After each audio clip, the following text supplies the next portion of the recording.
Well, good morning, Jagender Rana here. The topic for our discussion today is Air India crash. Who will bear the cost? Air India crash. Who will bear the cost? The Boeing 787B Dreamliner crash could possibly become the costliest aviation insurance claim in the country's history. But who will bear the financial burden of the insurance and compensation payments? A London-bound Air India flight crashed in Ahmedabad on Thursday, shortly after takeoff. The flight crash, one of the deadliest accidents in India's history, not only left behind devastation for the families of at least 256 crash victims, but also dealt a huge financial blow to the aviation industry, one that could linger for years to come. The Boeing 787B Dreamliner crash could possibly become the costliest aviation insurance claims in the country's history. But who will bear the financial burden of the insurance and compensation payments? An important set of rules that will determine the compensation for the passengers of a crash is the Montreal Convention 1999. The Montreal Convention is an international treaty that governs airlines' responsibility for death or injury to passengers as well as for damage, loss or delay or baggage and cargo. According to this treaty, Air India is liable to pay a fixed amount of 1,51,880 special drawing rights per victim. SDRs are a unit of account created by the International Monetary Fund based on a basket of 5 currencies, ensuring consistent valuation worldwide. So at the current rate of approximately rupees 120 per SDR, this translates to about rupees 1.8 crore per victim. With 256 lives lost, including 231 passengers and 10 crew members, the minimum compensation liability for Air India under the Montreal Convention exceeds rupees 435 crores. So our crew members are typically compensated under employment contracts or workers' compensation laws, not directly under the Montreal Convention, which may slightly adjust the total payout figures.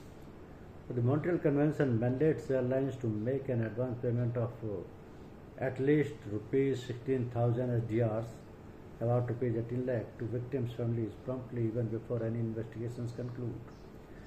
This payment is usually made to cover the immediate needs of the family, such as funeral and related expenses. So while the fixed SDR compensation set a baseline, families of the victims can seek higher payouts if any negligence or fault of airlines is proven.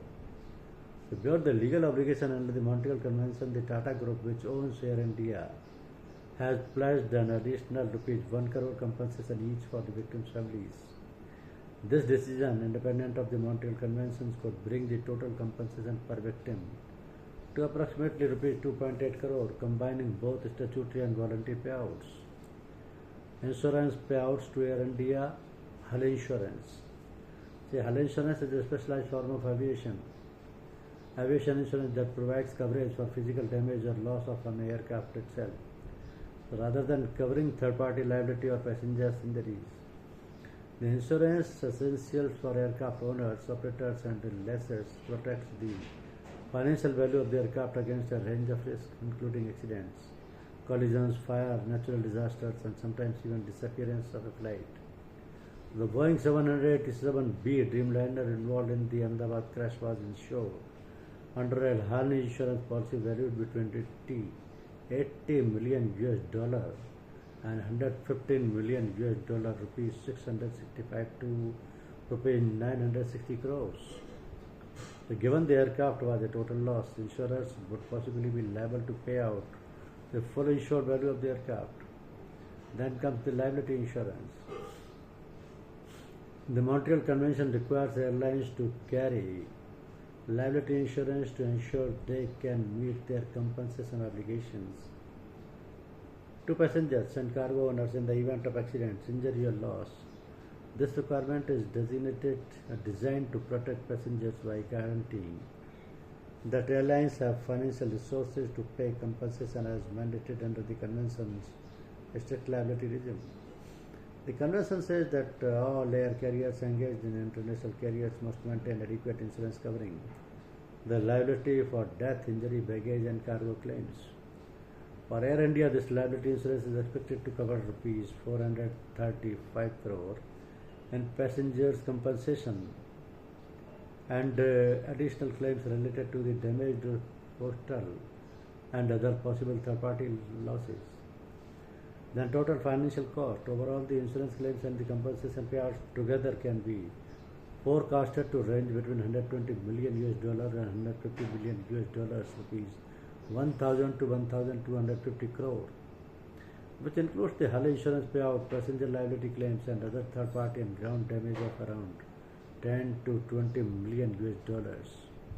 This will also include damage to the medical college on whose resident doctors hostels the flight crashed. So the Tata Group has committed to rebuilding the college. Now question is, who bears the cost? The lead primary insurers for the Air India Boeing 787-8B Dreamliners that crashed is Tata AIG General Insurance, holding over 40% of the share in the insurance policy. Other Indian insurers include New India Insurance, ICICI Lombard General Insurance and several public sector insurers such as United India Insurance, Oriental Insurance and National Insurance Company. The insurance policy covers both the hull insurance and liability insurance.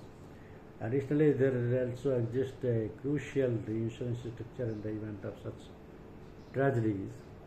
Reinsurance in the aviation sector refers to the practice where primary insurers, those who directly insure airlines, aircraft manufacturers, airports and other aviation related entities, transfer a position of their risk to the insurance company, other reinsurance company, that is reinsurer, known as reinsurers. So simply put, it works as reinsurance for the insurance companies. Now, Indian insurers typically retain less than 10% of the total risk in such large aviation policies. The vast majority, about 90 to 95% of the risk is ceded to global reinsurers through international reinsurance arrangements. In the present case, in accordance with the mandatory domestic reinsurance requirements, GICD, that is India's government-owned reinsurers, holds only around 4 to 5% of the reinsurance risk. Over 90% of the liability is ceded to international reinsurers, primarily based in London, including AIG London. This means that of the total rupees 1,000 to rupees 1,250 crore low cost, GICD will bear a cost of about rupees 50 crore, while the remainder will have to be borne by the international reinsurers. So is there a fixed timeline for the payments? Under the Montreal Convention, airlines are required to settle all claims within 2 years. For this, the families of the victims must submit documentation such as death certificates, proof of kin, etc. to initiate the compensation claims. This, however, pertains only to the fixed liability of the airlines under the convention. In case there are any additional claims arising out of the proven negligence or fault of the airline, this matter may have to be decided by a court of law. At least 265 people died in the deadly Ahmedabad-London AI-171 flight crash. The number of victims includes 241 people on board, with only one survivor. So the crashing of AI-171, a Boeing 787-8 Dreamliner bound for London Gatwick shortly after takeoff from Ahmedabad on Thursday afternoon, is set to place a huge financial burden on Air India. Under the International Montreal Convention, the airline is liable to pay compensation amounting to rupees 1,51,880 special drawing rights per disease passenger. This translates to approximately 1.8 crore at current exchange rate to the kith and kins. Now the question is that Dreamliner would have cost up to rupees 1,450 crores. Beyond the human tragedy, the crash also represents a significant material loss of Air India. The aircraft involved, a Boeing 787, D. Drumlander. Thank you.